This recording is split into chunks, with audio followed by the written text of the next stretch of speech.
Cette vidéo explique comment utiliser la liste de contrôle et le certificat du contrôleur de premier niveau et comment déclarer les contrats dépassant le seuil de 5 000 €.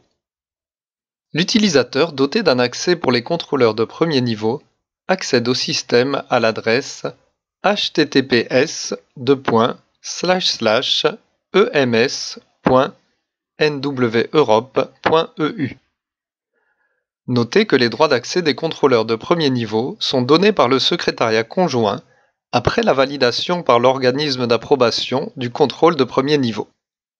La liste des projets accessibles est présentée en page d'accueil.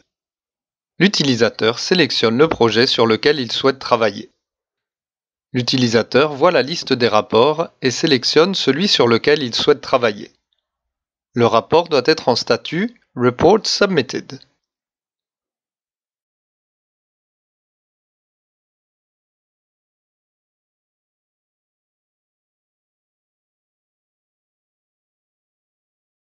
Le contrôleur de premier niveau procède à ses contrôles comme il l'entend.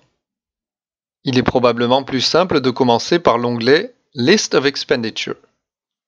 Les dépenses peuvent être corrigées, validées ou mises de côté, système dit du Sitting Duck.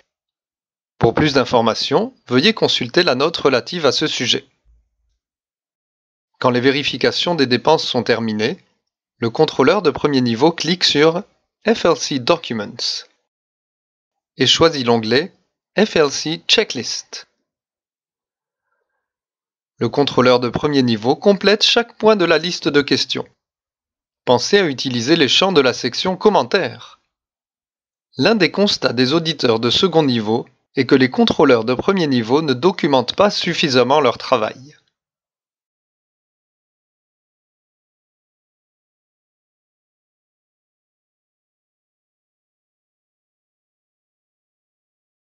Il faut cliquer sur Save pour sauvegarder les réponses aux questions. Quand toutes les réponses sont définitives, l'utilisateur peut soit cliquer sur Confirmed en haut à droite de la page pour valider toute la liste, soit cliquer en face de chaque question pour valider les réponses une à une. Une fois les réponses confirmées, l'utilisateur clique sur Final Check pour passer la main sur la liste de questions. Cette fonctionnalité est prévue pour les cas où deux personnes doivent répondre aux questions, par exemple un contrôleur junior puis un contrôleur senior. Si une seule personne procède au contrôle, alors elle poursuit comme nous allons le montrer. La personne chargée du dernier stade du contrôle doit répondre aux questions et commenter, puis cliquer sur Done en haut à droite de la page pour tout valider, ou choisir de valider chaque question une par une. Il faut cliquer sur Finish Checklist pour terminer la validation de la liste de questions. La soumission de la liste de questions est confirmée via une boîte de dialogue. Si l'utilisateur clique sur Yes, un message de confirmation apparaît à l'écran. À la question 6, il est demandé si de nouveaux contrats d'une valeur de plus de 5 000 € sont repris dans la liste des dépenses. Si tel est le cas, alors il faut télécharger un formulaire spécifique au marché public sur notre site web. Un exemplaire doit être complété pour chaque contrat et joint dans l'IMS.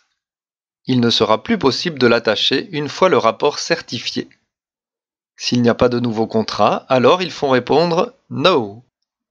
Si des contrats de plus de 5 000 € déjà mentionnés par le passé sont concernés, alors il suffit d'y faire référence dans les commentaires de la checklist en précisant dans quel rapport ces contrats ont été mentionnés initialement. Voici ce à quoi ressemble cette fiche. Il faut se rendre sous Attachments pour la joindre au dossier et cliquer sur Upload. Le fichier doit apparaître sous Attachments. Le nom de fichier devrait faire référence au contrat qui fait l'objet de la fiche. Remplissez le rapport qui se trouve sous l'onglet FLC Report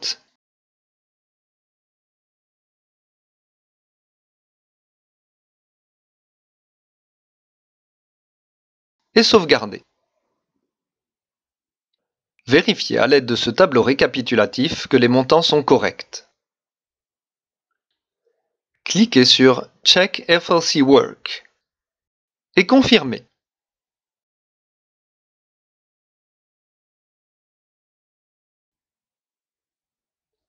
Le bouton Finalize FLC Work apparaît si la vérification est satisfaisante.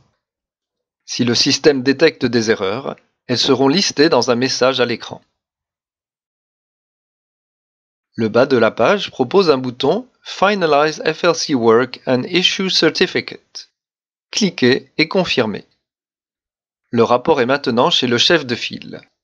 Son statut indique Report FLC Certified. Pour plus d'informations, visitez notre site web à l'adresse nweurope.eu.